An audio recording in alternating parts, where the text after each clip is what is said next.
नमस्कार, स्वागत है आपका जेएमडी न्यूज में और मैं हूं आपके साथ आस्था तिवारी, जहां बात करेंगे दिन भर की वो खास बड़ी खबर की। कहते हैं सियासत की गलियारियों में कब बदलाव हो जाए किसी को नहीं पता। बस ऐसा ही कुछ है महाराष्ट्र की सियासत में भी हुआ है, जहां एक झटके में उद्धव के हाथों से सत्ता गई और बीजेपी के पलड़े में आ गई है। जहां छिड़ी थी बगावत की नई जंग, एक झटके में शिवसेना पार्टी का विभाजन हो गया। आज इस विषय पर हम क्यों बात कर रहे हैं वो आपको बता दें। दरअसल सत्ता के विवाद में उद्धव उनकी पार्टी के चिन्ह से जो आस बची थी वो भी सिमट कर रह गई है, क्योंकि चुनाव आयोग ने इस चिन्ह को शिंदे के हाथों में दे दिया है। अब उद्धव के पास जो पार्टी के साथ पार्टी का नाम और पार्टी का चिन्ह भी जा चुका है, वहीं अब कार्यालय पर भी शिंदे सरकार का कब्जा है। इस पर चर्चा करेंगे, मगर सबसे पहले आपको इस पूरे सियासत की असल कहानी से रूबरू करा दें। दरअसल उद्धव गुट और शिंदे गुट के बीच सियासी तकरार उस वक्त शुरू हो गई थी जब एकनाथ शिंदे ने अपने खेमे के कुछ विधायकों के साथ उद्धव के गुट से बगावत कर दी थी। यह समय था जून 2022 का। 24 जून 2022 को शिवसेना ने बागी विधायकों के खिलाफ याचिका दायर की और मांग की कि महाराष्ट्र विधानसभा के डिप्टी स्पीकर नरहरी जरवाल शिंदे खेमे के 16 विधायकों को आयोग ठहराएं। जरवाल ने शिवसेना नेताओं से मुलाकात की और बाद में कानूनी राय के लिए महाराष्ट्र के महाधिवक्ता से भी मुलाकात की थी। अब आपको वो तारीखें याद दिला देते हैं कि किस तरह से उद्धव सरकार के हाथों से बनी बनाई सत्ता कैसे चली गई। 25 जून 2022 की 16 शिवसेना विधायक जिन्होंने बागी नेता एकनाथ शिंदे के गठबंधन किया, उन्होंने महाराष्ट्र विधानसभा के डिप्टी स्पीकर द्वारा आयोक्ता को नोटिस दिया गया था। वहीं 26 जून 2022 ये वो तारीख थी जब एकनाथ शिंदे ने डिप्टी स्पीकर के फैसले के खिलाफ सुप्रीम कोर्ट का भारत में सर्वोच्च न्यायालय का रुख किया था। इस दौरान ही शिवसेना के भीतर आंतरिक कलह जारी रही। एकनाथ शिंदे की बगावत के 10 दिनों के भीतर उद्धव ठाकरे ने शिंदे को शिवसेना नेता के पद से हटा दिया था, जिसके कारण महाराष्ट्र में एमवीए सरकार गिर गई थी। 23 जून 2022 जब कई लोग जो थे वो अनुमान लगा रहे थे कि पूर्व मुख्यमंत्री और भाजपा नेता देवेंद्र फडणवीस फिर से शिवसेना के बाकी विधायकों की मदद से महाराष्ट्र की गद्दी पर बैठेंगे, लेकिन उन्होंने डिप्टी सीएम और एकनाथ शिंदे ने सीएम पद की शपथ ली थी। नए विधानसभा अध्यक्ष के चुनाव और शिंदे के फ्लोर टेस्ट के मकसद से 3 से 4 जुलाई को महाराष्ट्र विधानसभा का 2 दिवसीय विशेष सत्र बुलाया गया था। वहीं 3 जुलाई को भाजपा के पहली बार विधायक बने राहुल नार्वेकर महाराष्ट्र विधानसभा के अध्यक्ष चुने गए थे। उन्हें शिवसेना के अपने प्रतिद्वंदी राजन के खिलाफ 164 वोट मिले थे, जिन्हें 107 वोट मिले। 4 जुलाई को एकनाथ शिंदे ने महाराष्ट्र विधानसभा में फ्लोर टेस्ट जीता, जिसमें उनके पक्ष में 164 वोट थे, जबकि 99 सदस्यों उनके खिलाफ जो है मतदान किया था। शिंदे के शपथ ग्रहण और शक्ति परीक्षण के बाद से ही शिवसेना के 2 धड़ों ने सुप्रीम कोर्ट में कानूनी लड़ाई के लिए दरवाजा खटखटाया था। एक याचिका में महाराष्ट्र के राज्यपाल के 30 जून के उस फैसले को रद्द भी करने की मांग की गई थी, जिसमें शिंदे को महाराष्ट्र के मुख्यमंत्री के रूप में शपथ लेने और सरकार बनाने के लिए आमंत्रित किया गया था। साथ ही 3 जुलाई को हुई महाराष्ट्र विधानसभा की कार्यवाही और उसके बाद होने वाले स्पीकर के चुनाव को रद्द करने के निर्देश दिए गए थे। अनुरोध किया गया था कि 8 जुलाई 2022 को उद्धव ने इस पूरे मामले पे कहा कि शिवसेना का धनुष और बाण कानून के मुताबिक ही रहेगा। उन्होंने पार्टी के बागियों और भाजपा को मध्यावधि चुनाव लड़ने की चुनौती भी दे दी थी। 23 अगस्त 2022 वो दिन था जब सुप्रीम कोर्ट ने शिवसेना में विभाजन से उत्पन्न कानूनी मुद्दे के फैसले को 5 न्यायाधीशों के संविधान पीठ में भेजा था। 8 अक्टूबर ये वो तारीख थी जब चुनाव आयोग ने ठाकरे और एकनाथ शिंदे दोनों को आधिकारिक मान्यता तय होने तक एक ही नाम या प्रतीक का उपयोग करने से रोकने के निर्देश दिए थे। 10 अक्टूबर 2022 को चुनाव आयोग ने ठाकरे गुट के लिए पार्टी के नाम के रूप में शिवसेना उद्धव बाला साहब ठाकरे और शिंदे गुट को नाम के रूप में बाल साहेब बची शिवसेना आवंटित की थी। लेकिन 15 नवंबर को जस्टिस संजीव नरोला की एकल बेंच ने ठाकरे की याचिका को खारिज कर दिया था और चुनाव आयोग को जल्द ही इस मुद्दे पर फैसला करने का निर्देश दिया था। 12 दिसंबर 2022 को दोनों पक्षों का प्रतिनिधित्व करने वाले वकीलों ने पार्टी के नाम और चुनाव चिन्ह पर दावा करने के लिए दूसरे गुट द्वारा प्रस्तुत दस्तावेजों की मांग की थी और समय मांगा था।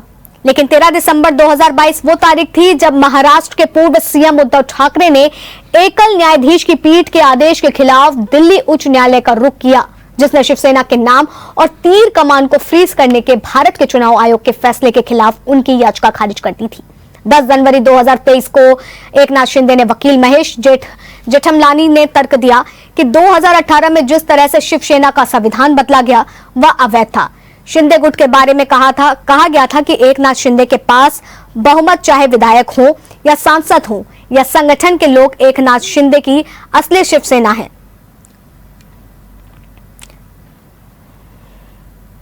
वहीं 17 जनवरी 2023 को उद्धव ठाकरे के नेतृत्व वाले गुट ने नई दिल्ली में चुनाव आयोग को बताया था कि पार्टी के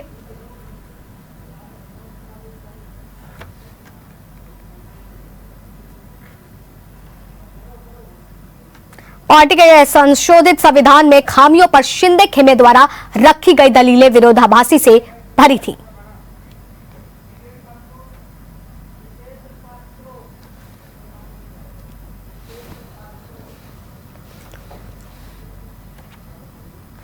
तो इस तरह से लगातार महाराष्ट्र की सियासत में बड़े बदलाव देखने को मिले। ये वो तारीखें थी जो एक बड़े बदलाव के रूप में निकल करके सामने आई थी और इस पर तमाम जानकारी देने के लिए हमारे साथ मुंबई से वरिष्ठ पत्रकार जितेंद्र पात्रो जुड़ चुके हैं। सर, आपका जेएमडी न्यूज से बहुत बहुत स्वागत है।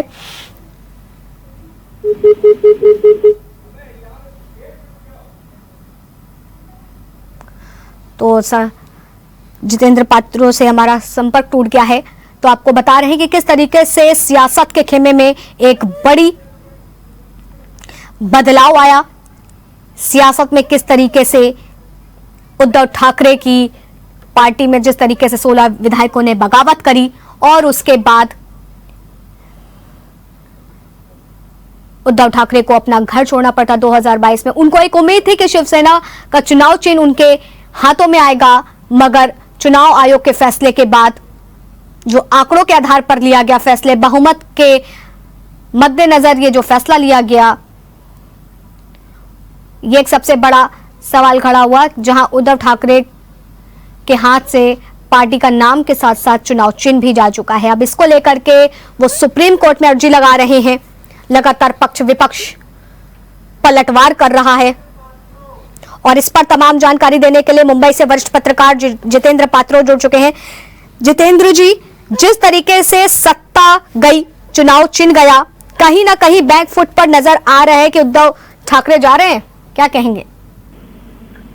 जी नमस्कार, मैं जितेंद्र पात्रो मुंबई से। जी देखिए, उद्धव ठाकरे जी के हाथों से ये जाना तय था, क्योंकि अटल जी दोस्ती को अपनी भारत जी किया, इन्होंने मन छोड़ दिया। इस पार्टी ने उस चुनाव में बीजेपी और शिवसेना एक दूसरे के साथ गठबंधन में थे, एक दूसरे के साथ हाथ मिलाकर लड़ रहे थे जी। और महाराष्ट्र में बाकी जो पार्टियां हैं, नाम नहीं लेना चाहूँ जी जी, और बाकी की दोनों जो गंद मचाकर रखी थी, उसका एक विकल्प को लाना था और महाराष्ट्र तक डेवलपमेंट को आगे बढ़ाना था। उद्धव जी जब बाकी दो पार्टियों के साथ अपनी जोड़ तोड़ की सरकार, मिली जुली सरकार चला रहे थे, तो ये बात ऐसी हो जा रही थी कि दावत दी थी मेरे यार ने मिली जुली सरकार में, तो किसी के पास कपड़ा, किसी के पास बर्तन वाली जो सरकार चल रही थी, इसने महाराष्ट्र के डेवलपमेंट को रोक दिया। सारे मेट्रो प्रोजेक्ट ठप हो गए, जो दूसरी योजनाएं थी पुरानी सरकार की, वो सारी योजनाएं बंद हो गई। तो महाराष्ट्र की जनता कहीं ना कहीं निराश थी और वो कहते हैं कि भले ही आप कितने भी अमीर हो जाइए, कितने भी बड़े हो जाइए, पर गरीब की बददुआएं जो लगती है, तो डेवलपमेंट हमारा रोक दिया गया। जो महाराष्ट्र के स्टूडेंट्स की नई जो मिली जुली सरकार आने से जो बच्चों का डेवलपमेंट भी रोक दिया गया था, तो स्कूलिंग के सेक्टर में इन्होंने गलत कदम उठा लिए थे। उन चीजों का कहीं ना कहीं असर हुआ है और ये हमारे बाला साहब ठाकरे, आदरणीय बाला साहब ठाकरे की सरकार की शिवसेना थी। और देखिए, ठाकरे साहब ने कहा था कि ये कोई परिवारवाद नहीं चलाएगा, शिवसेना को चलाएंगे शिव सैनिक। उद्धव ठाकरे को एक शिव सैनिक बनना था और उद्धव ठाकरे को सीएम बनना था, बनने चले गए। जी। तो ये कहीं ना कहीं होना ही था। और जो ठाकरे साहब का सपना था कि शिवसेना को चलाए, और देखिए शिंदे साहब एक शिव सैनिक की तरह ही, उस सेना के एक प्यादे की तरह ही उन्होंने अपने आप को आगे निखार कर लाया है। और कहीं ना कहीं आइडियोलॉजी को, ठाकरे साहब की आइडियोलॉजी को हमारे महाराष्ट्र के जो सीएम है वो फॉलो कर रहे हैं इस समय। और उद्धव ठाकरे जी का पतन होना निश्चित ही था, जिसमें कोई दो राय नहीं थी। पहले ही सुनिश्चित जैसा। जितेंद्र जी, ये सवाल बताइए जरा कि चुनाव आयोग के फैसले के खिलाफ उद्धव ठाकरे का सुप्रीम कोर्ट जाना, और ऐसे कौन से बड़े दावे हैं जिसपे वो ये कह रहे हैं कि सिंबल उनका है? देखिए, मैंने थोड़ी देर पहले ही कहा था मैडम आपसे कि ठाकरे साहब ने कहा था शिवसेना शिव सैनिकों की है, परिवार की नहीं है। ठाकरे साहब यही आइडियोलॉजी पे चले थे। और शिव सैनिक मतलब अगर आप महाराष्ट्र में रहेंगे तो आप भी शिव सैनिक ही कहलाएंगे, उन्होंने ऐसा उस समय कहा था। और उद्धव ठाकरे जी अब परिवारवाद को लेकर जाना चाहते हैं। जो परिवारवाद चली आ रही थी बाकी दोनों सरकारों की, उसी परिवारवाद को लेकर जाएंगे सुप्रीम कोर्ट में। वहां पर भी वही मुखी खा के आएंगे, और कुछ ज्यादा उनके हाथ लगना नहीं है कि उनके परिवार ने कहाँ किया था। आप बताएं, क्या ठाकरे साहब तो नौकरी पेशा आदमी थे, उन्होंने सिर्फ महाराष्ट्र के लोगों के डेवलपमेंट के लिए वो पॉलिटिक्स में आए। क्या ठाकरे साहब ने कभी कहा कि वो सीएम बनना चाहते हैं? कभी नहीं कहा। उन्होंने अपने सैनिकों को ही सीएम बनाया। ठाकरे साहब ने, अगर ठाकरे साहब चाहते तो उद्धव ठाकरे को भी प्रेजेंट कर सकते थे, ही इज माई सन, ये मेरे बेटे हैं और इनको बनाया जाए। तो उद्धव ठाकरे साहब का जो दूसरा चरण था कि वो अपने बेटे को सीएम बनाने लग गए। तो जो अगर अनुभव कहाँ है, तो मुझे नहीं लगता इनके पास ऐसा कोई पुख्ता सबूत भी दे पाएंगे। जो अगर ये पुख्ता सबूत देते हैं तो ठाकरे साहब की आइडियोलॉजी को बदलने की बात हो जाएगी। जी, निश्चित तौर पे मुझे नहीं लगता कि ऐसा कुछ हो सकता है। क्योंकि जिस तरीके से बाला साहब की ठाकरे के समय शिवसेना की एक राजनीति थी, और उसके बाद जब उद्धव ठाकरे के हाथ में सत्ता आई तो उसके बाद जो परिवर्तन देखे गए वो सबके सामने ही है। मगर इन सबके बीच अगर सुप्रीम कोर्ट से भी उद्धव ठाकरे को झटका लगता है तो इनका सियासी भविष्य क्या? देखिए, टू वेरी ऑनेस्ट बता रहा हूँ कि ये जो तीन तिकड़ी की सरकार थी उसमें महाराष्ट्र की जनता डरी हुई थी। जी। और जैसे आपने देखा सुशांत सिंह राजपूत का अब जो भी हादसा हुआ, फिर उसके बाद जो हमारे पूरे देश में महाराष्ट्र की इमेज वहां पर जाके धूमिल हुई है। महाराष्ट्र की इमेज धूमिल होती है कि एक स्ट्रगल करके एक लड़का कहाँ सुपरस्टार बन रहा है, उसका मौत हुआ, मर्डर हुआ, मिस्ट्री आज भी है। जहाँ केंद्र सरकार ने बिहार से कोई एक आईपीएस को भेजा, उस आईपीएस को सपोर्ट करने की जगह पे इस सरकार ने उस आईपीएस को बिठा के रख दिया, क्वारंटाइन कर दिया, उसको कोई इंक्वायरी करने नहीं दे रहे हैं।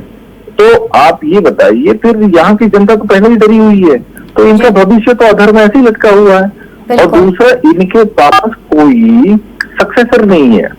अगर ये अपने बेटे को कहते हैं कि मेरा बेटा अगर सीएम बनने के लायक है, तो अब वो अपने बेटे के बूते पे लड़ने जीत कर दिखा दे महाराष्ट्र में। बिल्कुल जीत के दिखाए। तो बीजेपी के सहारे की जरूरत क्या है फिर इनको? इनफैक्ट अगर ये इतने ही कैपेबल होते तो इनको मिली जुली सरकार करने से अच्छा कि उनको फिर से रिकॉल करना चाहिए था।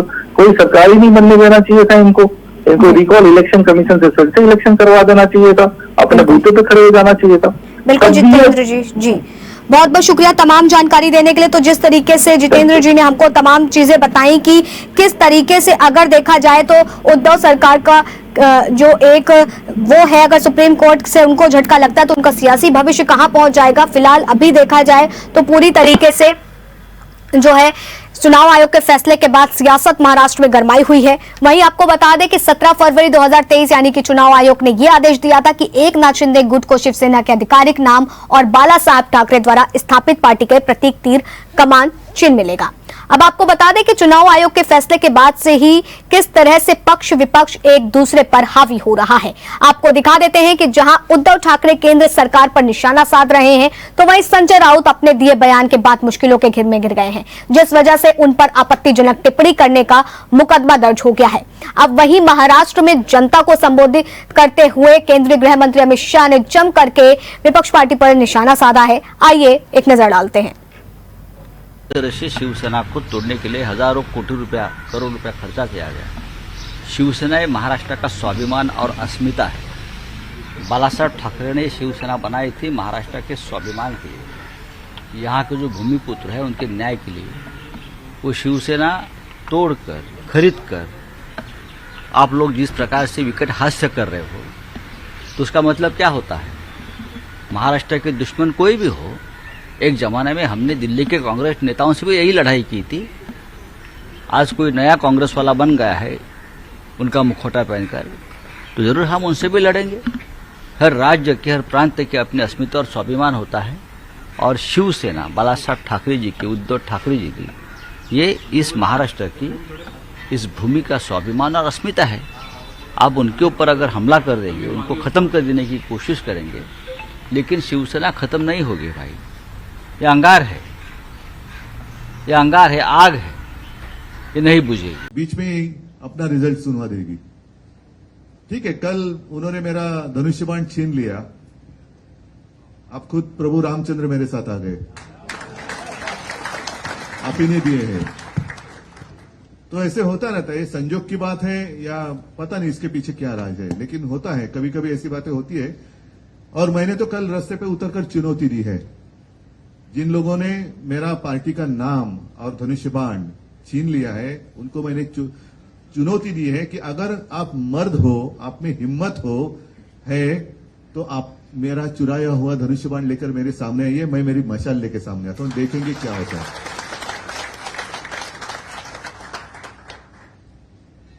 एक बात जरूर कि पिछले 25-30 साल से भी ज्यादा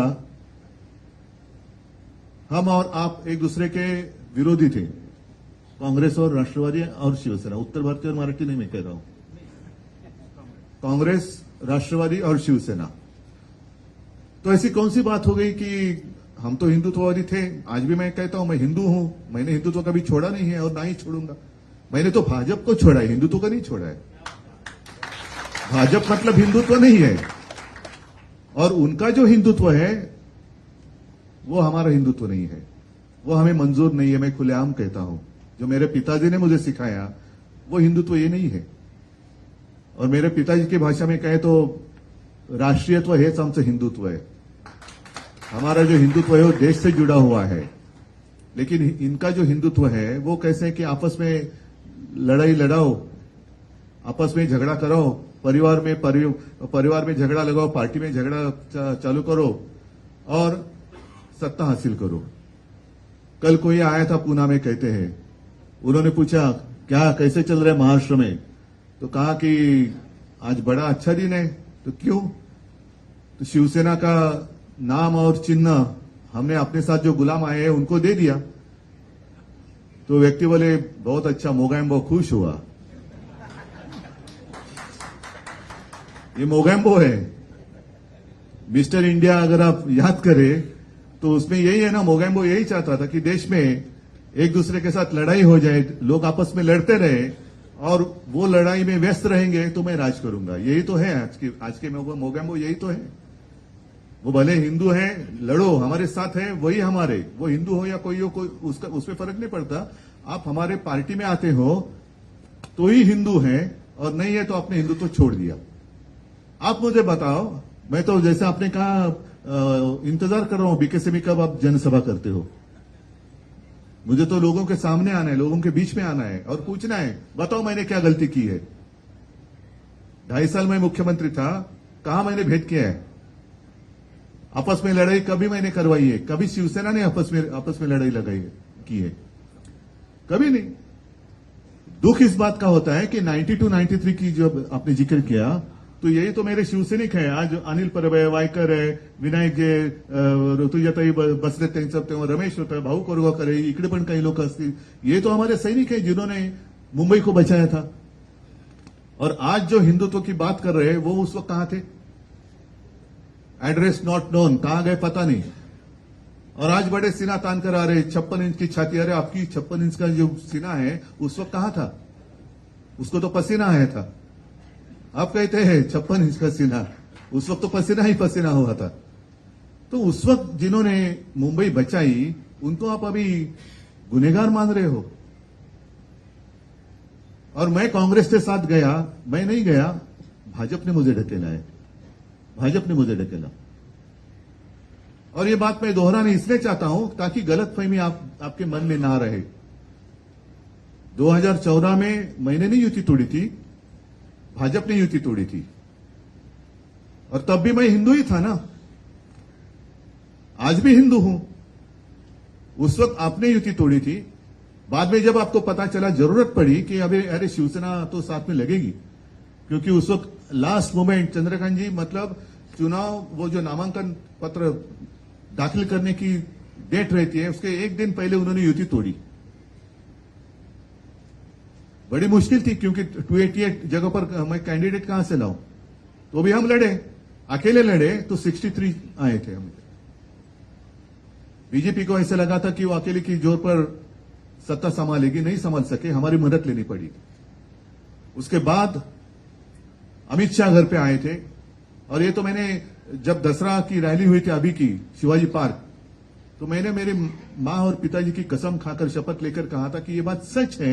उन्होंने मुझे एक वचन दिया था, और वो इसलिए मैंने मांग की थी क्योंकि मैंने मेरे पिताजी को, यानी बाला साहब को, आखिरी दिनों में वचन दिया था कि मैं एक ना एक दिन आपका शिवसैनिक मुख्यमंत्री करके दिखाऊंगा। वो वचन आज भी मेरा कायम है। तो उस वक्त अमित जी ने कहा ठीक है, और बाद में ठीक है के बाद जो कुछ हुआ आप देख रहे हैं। और उस वक्त अगर मैं आज जैसे हमारे कुछ लोग गले में पट्टा बांधकर गए हैं उनके पास, तो ये तो मेरे पिताजी ने कभी सिखाया नहीं किसी की गुलामी करो। मेरे पिताजी ने सिखाया अन्याय के साथ लड़ाई करो। मैं तो लड़ने वाले पिता का लड़ने वाला पुत्र हूं, और कभी झूठ बात नहीं करूंगा। मैं झूठी बातें करना मेरे खून में नहीं है, और इसलिए मैंने कहा कि ऐसी बात है तो मैं छोड़ दूंगा। मैं अच्छा हम देंगे, वही आपको मिनिस्ट्री लेनी पड़ेगी क्या? और उस वक्त तो ये कहा गया था कि आप चुनकर आए हो, ध्यान में रखो, मोदी जी का चेहरा आपने इस्तेमाल किया है। उस वक्त तो युति थी, गठबंधन था। हाँ, हमारे पोस्टर पे मोदी जी का चेहरा था, उनके पोस्टर पे हिंदू हृदय सम्राट बाला साहब का चेहरा था। और एक जमाना था ना, कल मैंने कहा कि एक जमाना जरूर था कि मीटिंग में, मोदी जी की मीटिंग में पब्लिक मोदी जी के नकाब मास्क पहनकर आते थे। लेकिन अब दिन बदली हो गए, अब मोदी जी को बाला साहब का नकाब पहनकर महाराष्ट्र में आना पड़ता है। और एक ऐसी गंदी हरकत कर रहे हैं। क्या आपको पसंद है जो भी चल रहा है? आपको पसंद है क्या? ये प्रजातंत्र है? अरे लड़ना है तो मैदान में लड़ो ना। आपको जो कुछ कहना है कहो, हमें जो कुछ कहना है कहेंगे, और जो जनता है वो निर्णय करेगी। वो सबसे ऊपर की अदालत है, बड़ी अदालत है वो जनता, उनको फैसला करने दो। यही तो लोकतंत्र है, लेकिन इनको लोकतंत्र मंजूर नहीं है। कल चुनाव आयोग ने दूध का दूध और पानी का पानी कर दिया है। कल ही सत्यमेव जयते के सूत्र को चरितार्थ किया गया है, और आपकी आवाज ऐसी होगी क्या? चलेगी ऐसी आवाज? चुनाव आयोग के इस फैसले के खिलाफ उद्धव ठाकरे के नेतृत्व वाला गुट अब सुप्रीम कोर्ट जाएगा। उद्धव गुट की ओर से आज ही ऑनलाइन अर्जी लगाकर के सुप्रीम कोर्ट से कल अर्जेंट सुनवाई की गुहार लगाई जाएगी। इसमें चुनाव आयोग के आदेश में तथ्यों को लेकर के हुई गलतियों को आधार बनाया जाएगा। अब ऐसे में देखना होगा कि उद्धव के लिए खड़ी मुश्किलें कम होंगी या नहीं, या फिर सियासत की गलियारों में होगा बड़ा बदलाव। फिलहाल खास खबर में इतना ही। बाकी तमाम बड़ी खबरों के लिए बने रहें जेएमटी न्यूज के साथ। नमस्कार। अगर आपको हमारा वीडियो पसंद आया हो तो हमें लाइक करें, सब्सक्राइब करें और ज्यादा से ज्यादा शेयर करें, और हाँ, बेल आइकॉन दबाना ना भूलें ताकि हर खबर का अपडेट आप तक पहुंचे तुरंत। आप हमें इंस्टा, ट्विटर और फेसबुक पर भी फॉलो कर सकते हैं। हमारी आईडी है @JMT News।